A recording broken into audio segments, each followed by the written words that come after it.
in lesson 6.6, we're going to talk about simple interest and compound interest. So 2 formulas which we will give you for a quiz or a test. But, so the annual interest rate as a decimal so these are the letters that represent it. So I equals interest. P is the principal. That's that initial amount of money invested or borrowed. R is the rate as a decimal. So it always has to be as a decimal. You got to convert it to a decimal. And then time is always in years. Not months, not days, years. So you have to convert that as well. So in part A, find the simple interest. Round to the nearest cent if necessary. So in the first one, we got to start with our formula. Always start with the formula. I equals PRT. Please make sure that you start with the formula. Do not just start writing numbers down. Write a formula. So I equals PRT. So then I is the interest that we're going to get for lending or investing $1,000. So this is our principal, so 1,000. Here is our rate, but remember we got to take the calculator. 4.5 divided by 100 is 0.045. And then we got to multiply that by the time in years, which it already is in years, 2. So just take your calculator, multiply everything together, and then what you end up finding is that you are going to get $90 in interest. So that's extra money that you're getting back. So the $1,000 is what you invested. You left it in there for 2 years. You didn't touch it.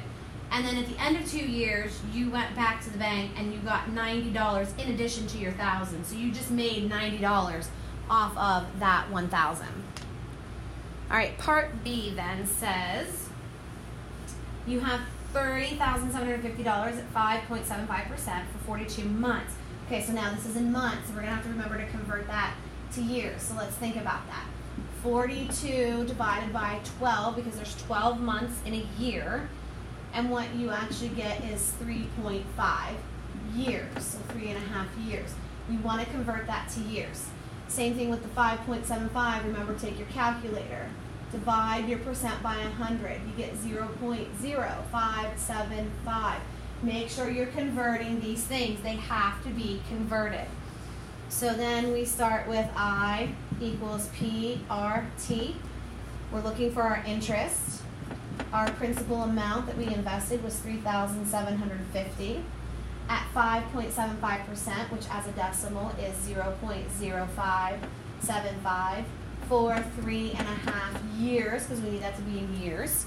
Multiply all that together. The interest that you're going to get is $754.69. So now here, if you left $3,750 in this particular situation, not all cases are the same, left it in this situation, you would get $754 at the end of 3.5 years extra on top of what because you get that money back, that $3,750, that's yours. So you're just getting extra money for letting it sit there and not touching it. All right, so finding the interest rate. Here is where you have to find the interest rate. All right, so Mr. Gable borrowed $1,860 to buy a computer. He will pay $71.30 per month for 30 months. Find the simple interest rate for his loan.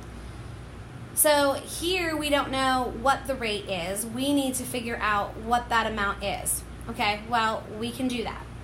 So it says he's going to pay $71.30 per month for 30 months. What does that come out to? So we got to take $71.30 and multiply it by 30. So what we find out is that he was paying $2,139 total. So that's what he ended up paying over the 30 months. So $71.30 per month, $2,139. So then what I got to do is, okay, so this was his final cost. The $1,860 was his original. Like, that's what he started off with the computer. Like, originally that's how much it sold for, but because he borrowed money, he got a loan. He borrowed the money. He has to pay that $1,860 back. but also with interest. So we know now then the difference, $2,139 minus the original price, gives us $279. So now, what does this $279 represent? This represents the interest that he paid. So he paid $279 in interest for borrowing that money. So then we want to put everything together now. So when we use the formula I equals PRT, so we know the interest. The interest was $279. That's how much he paid. His principal was that $1,860. That's what the computer originally cost. We don't know the rate, so we're going to put an R there. That represents, I'm going to put in parentheses. That is our unknown. And then now remember, it has to be, the T has to be in years. So we had 30 months. So 30 divided by 12 months in a year. And that should come out to 2.5 years. So we want to multiply by 2.5. So then what we do is we have 279 equals, we want to multiply the 1860 by the 2.5. Let's multiply them together. And you should get 4,650. But don't forget we have that R there. Now, we've done this before, okay? We're just working backwards now.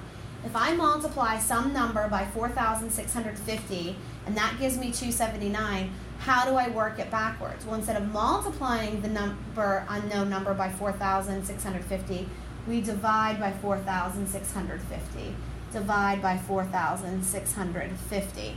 And when you take 279 divided by 4,650, we get 0.06 is equal to R. Now remember, this is a decimal. This isn't our percent. We need to take our decimal, multiply it by 100 to get our rate. And 0.06 times 100 is 6% for our interest rate. So he actually paid 6% interest for borrowing this money. And the last one, compound interest is paid on the initial principal and on interest earned in the past. So here's a new formula. And again, most of this is the same. The only thing that's different is the number of times the interest is compounded per year. So things like quarterly means 4, annually means 1, semi-annually means 2. So it's per year and then how many times it's compounded. So again, the first thing we start with is this formula. A equals P, parenthesis, 1 plus R over N to the NT power. So let's see if we can substitute. What is the total amount of money in an account where $600 is invested? So 600 is my P at an interest rate of 8.75. So 8.75 is my R. Compounded annually for 2 years. So annually means 1. So we're going to put a 1 where the ends are. And then for 2 years, that's going to be my T. So make sure they're in years. So those are all the components that you need to find the interest rate. All right, so let's substitute. So A equals 600, parenthesis, 1 plus 875. Remember 8.75. Divide that by 100 on a calculator.